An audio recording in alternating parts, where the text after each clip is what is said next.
जंगी जुनून में मुब्तला भारत ने जदीद हाइपरसोनिक मिसाइल के तजर्बे की तैयारी शुरू कर दी। ये जो अभी आज इन्होंने किया वहाँ पे इंडिया में, आप इसको समझ लें। समय की बड़ी खबर आपको बता दें, सॉलिड फ्यूल डक्टेट रैमजेट टेक्नोलॉजी का सफल परीक्षण किया गया है। ओडिशा में डीआरडीओ ने ये सफल परीक्षण किया है। डीआरडीओ की तरफ से एक बड़ा बयान आया है, वह सॉलिड फ्यूल डक्टेड रैमजेट, इसको बोलते हैं SFDR, इसका टेस्ट हुआ। This is basically very crucial for air to air missiles, long range air to air missiles. मंसूबा DRDO के खुफिया प्रोग्राम प्रोजेक्ट तहत तैयार हुआ है। SFDR टेक्नोलॉजी है ये जिसका परीक्षण किया गया है। भारतीय defence research and development organisation ने तजुर्बा किया। इस सक्सेसफुल टेस्ट के बाद लंबी दूरी तक हवा में ही दुश्मन के लक्ष्य को भेदने वाली एयर टू एयर मिसाइल्स विकसित करने में भारत सक्षम हो सकेगा। इस उपलब्धि से भारत मिसाइलों के विकास में कुछ चुनिंदा देशों में शुमार हो गया है। ये नरेंद्र मोदी भी मुझे लगता है कि कभी ना खुदकुशी करके भी मर सकते हैं। ये जिस हद तक ये पागल हो चुके हैं, इनसे फिर अपना वजूद बर्दाश्त नहीं होता। मैं तो हैरान हूँ कि इतना ये जुनूनी शख्सियत, ये जो 3-4 लोग इनके इर्द गिर्द बैठे हुए हैं, आप राजनाथ सिंह को देख लें, आप अजीत डोवल को देख लें, आप अमित शाह को देख लें और नरेंद्र मोदी, ये 4 लोग जो ना काफी हैं। हुई है इंटीग्रेटेड टेस्ट रेंज चांदीपुर में से। Now long range air to air missiles, आपको ये चीज देखनी पड़ेगी क्योंकि ये बहुत सारी चीजें चल रही हैं इस पर्टिकुलर डायरेक्शन के अंदर टू एक्चुअली इंक्रीज आपके जो एस्ट्रा सीरीज की मिसाइल्स हैं उनकी रेंज को बढ़ाने के लिए एंड ऑफ कोर्स उनकी स्पीड्स को भी बढ़ाने के लिए। So it's a super thing. Congratulations to the DRDO।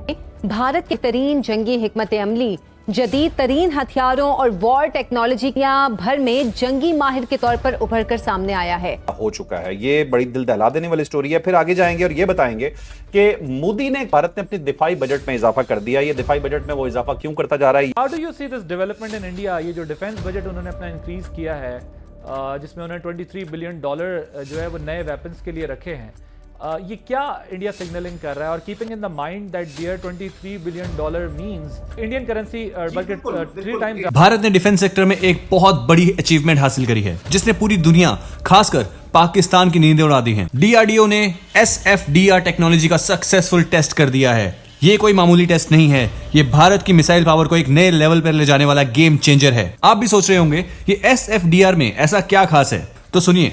इस टेक्नोलॉजी के साथ भारत अब उन इलीट कंट्रीज की लिस्ट में शामिल हो गया है जिसमें USA, रशिया और चाइना आते हैं। SFDR टेक्नोलॉजी मिसाइल्स को सुपरसोनिक स्पीड पर लॉन्ग डिस्टेंस तक ट्रैवल करने में हेल्प करती है। इसका मतलब है कि हमारी मिसाइल्स अब पहले से ज्यादा फास्ट, डेडली और अनस्टॉपेबल होंगी। ये टेक्नोलॉजी बेसिकली मिसाइल को हवा में ही ऑक्सीजन कंज्यूम करने की पावर देती है, जिससे उसका फ्यूल एफिशिएंसी और रेंज दोनों काफी बढ़ जाती हैं। जैसे ही ये न्यूज ब्रेक हुई है, पाकिस्तान मीडिया में तो मानो भूचाल आ गया है। वहां के एक्सपर्ट्स और न्यूज एंकर्स हैरान हैं कि भारत इतनी तेजी से अपनी डिफेंस कैपेबिलिटीज कैसे अपग्रेड कर रहा है। ग्लोबल लेवल पर भारत का दबदबा बढ़ रहा है। इंडियन ओशन में डेंजर जोन एक्सपैंड होने की खबरें हो रही हैं और मिसाइल लेने की टेस्टिंग। भारत ने साफ कर दिया है कि हम आत्मनिर्भर बनने की राह पर किसी से पीछे नहीं रहे। हमारी डिफेंस स्ट्रेटेजी अब दुनिया में सबसे ज्यादा डिफेंसिव नहीं बल्कि काफी प्रोएक्टिव और मॉडर्न बन चुकी है। ये टेस्ट प्रूव करता है कि भारत की टेक्नोलॉजी अब किसी से कम नहीं है। अब ये चीज क्या है कि ये जो मूव है that is coming from the defence research and development organisation. India जो है दैट इज पुशिंग के जो एडवांस कैपेबिलिटीज हैं उसको इस्तेमाल करे। अब इंडिया अपनी जो डिफेंस मॉडर्नाइजेशन है, आत्मनिर्भर भारत सेल्फ रिलायंट इंडिया जिसको बोलते हैं, ठीक है जी। ये जो आत्मनिर्भर है ये उनका प्रॉब्लम है कि हमने ये करना है। असल में जब इंडिया इस तरह के टेस्ट करेगा तो इंडिया बहुत सारे लोगों को ये मिसाइल बेचेगा नहीं, लेकिन ये मैसेज देगा कि लुक हमारी रेंज इतनी ज्यादा है, हमारे पास आए, कॉन्सिडर अस। मुझे ज्यादा वैसे ये भी लगता है कि India is more interested to be the defence exporter than fighting a country that can fight wars. जंग लड़ना is not what India wants, but yes India अपना मिलिट्री हार्डवेयर बनाना चाहता है और उसके ऊपर काम करना चाहता है और पाकिस्तान के साथ लड़ाई करना चाहता है, चाइना के साथ they want to stay step back को रहना चाहते हैं। अब ये जो स्ट्रेटेजिक डायनामिक्स, जारी बात है साउथ एशिया की भी चेंज होंगी, इंडो पैसिफिक की भी चेंज होंगी। देखें वो हमें दिखा रहे हैं मिसाइल कैपेबिलिटी, हमें तो पहले ही पता, हमें तो कोई दिखाने की जरूरत नहीं है।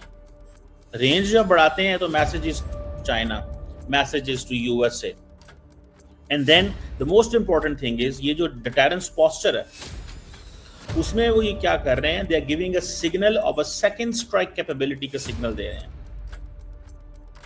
और वो चाहते हैं और बताना चाहते हैं कि लोग हमारी जो सारी की सारी जो मिसाइल की जो कैपेबिलिटी है, ठीक है, उसकी आप रेंज चेक करें, हमारी ऑपरेशनल रीच चेक करें, हमारी ये रेंज चेक करें। वो तासुर ये देना चाहते हैं कि हमारा, अब for example prime minister Modi रोज कहते हैं कि जी इंडिजिनस कैपेबिलिटी से हमने ये किया, बेसिकली वो ब्रह्मोस का जिक्र कर रहे होते, लेकिन जिससे लार्जली इंडिया ने अपने आप को बचाने की कोशिश की वो तो इंडिया का इंडिजिनस नहीं है, दैट इज इंडिया का बाकी है, वो तो डिफेंस है जो कि रशिया से लिया या अमेरिका से लिया या इजराइल से ड्रोन्स लिए या उसके बाद रूस से S-400 सिस्टम खरीदा, लेकिन अवाम को क्या बता रहे हैं कि हम आत्मनिर्भर, सेल्फ रिलायंट है। अब हम वो कर, सो इंडिया इस चीज के ऊपर, they have been doing it for long, they have been thinking for long, वो इस चीज को कर रहे हैं। दोस्तों, टेक्निकल टर्म्स में अगर कहें तो SFDR टेक्नोलॉजी हमारी मिसाइल्स का नो एस्केप जोन बढ़ा देती है। मतलब अगर एक बार मिसाइल फायर हो जाए तो दुश्मन का फाइटर जेट चाहे कितनी भी कोशिश कर ले वो बच नहीं पाएगा। पहले की मिसाइल्स एक पॉइंट के बाद अपनी रफ्तार खोने लग जाती थी, लेकिन SFDR रैमजेट इंजन मिसाइल को एंड तक सुपरसोनिक स्पीड पर रखता है। ये टेक्नोलॉजी खासकर एयर टू एयर मिसाइल्स का जैसे अस्त्रा के लिए बहुत बड़ा वरदान है। अब हमारी एयर फोर्सेस किसी भी एरियल थ्रेट को बॉर्डर के बहुत दूर से न्यूट्रलाइज कर सकती हैं। पाकिस्तान मीडिया का रोना नाजमी है। उनका सबसे बड़ा डर यह है कि भारत अब लॉन्ग रेंज इंटरसेप्शन डेवलप कर रहा है जो उनके हर वेपन सिस्टम को फेल कर सकता है। सिर्फ पाकिस्तान ही नहीं, पूरी दुनिया देख रही है कि कैसे भारत अब टेक्नोलॉजी इंपोर्ट करने का बजाय एक्सपोर्ट्स करने की कैपेसिटी रखता है। ये मेड इन इंडिया का असली पावर है। इस टेस्ट ने यह भी कंफर्म कर दिया है कि हमारी मिसाइल्स अब हाई एल्टीट्यूड पर भी उतनी ही लीथल साबित होंगी जितनी ग्राउंड लेवल पर हैं। साथ में इंडिया ने इंडियन ओशन में अपने डेंजर जोन को एक्सपैंड करके एक क्लियर सिग्नल दे दिया है। 4790 किलोमीटर तक ये रेंज दिखाता है कि भारत की नजर अब सिर्फ अपनी बॉर्डर्स पर नहीं बल्कि पूरे इंडो पैसिफिक रीजन की सिक्योरिटी पर है। ये स्ट्रेटेजिक डोमिनेंस हमारे नेवी और एयरफोर्स को एक नया कॉन्फिडेंस देती है। हमारे डिफेंस और ऑफेंसिव कैपेबिलिटीज का ये नया कॉम्बिनेशन है जो भारत को एक ट्रू ग्लोबल सुपर पावर की रेस में सबसे आगे खड़ा कर देता है। DRDO के साइंटिस्ट की इन मेहनत को और विजन को एक सैल्यूट तो बनता है। इनकी वजह से आज हम गर्व से कह सकते हैं कि भारत की सुरक्षा अब बिल्कुल सुरक्षित हाथों में है। आपको क्या लगता है, ये नए SFDR टेक्नोलॉजी से भारत की मिलिट्री पावर कितनी ज्यादा बढ़ जाएगी? हमें कमेंट सेक्शन में जरूर बताइए। अगर आपको वीडियो पसंद आया हो तो वीडियो को लाइक और चैनल को सब्सक्राइब करना ना भूलें। मिलते हैं अगले वीडियो में। जय हिंद।